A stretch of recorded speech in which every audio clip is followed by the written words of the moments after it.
Let's go over some alternate methods for creating your design. After choosing your gear definitions, click More Input Methods on the left-hand panel. Let's use the DXF file import. I will create a DXF using the free software LibreCAD.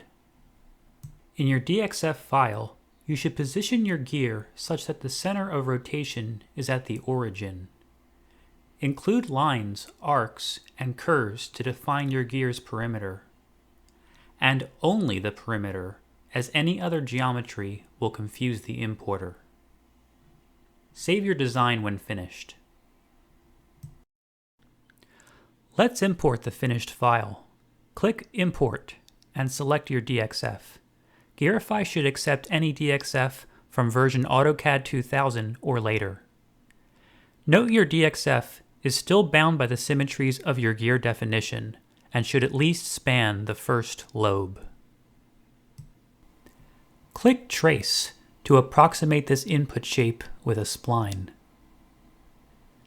The approximation is close, but not always perfect. In the future, Gearify will allow reading the shape exactly with no approximation. In the meantime, you can increase your sample count and click Trace again for better accuracy. When using bilateral symmetry, you will have to align your input with the axis of symmetry, or you can get strange results. You can enter a rotation value in the input shape box prior to tracing to achieve the correct alignment.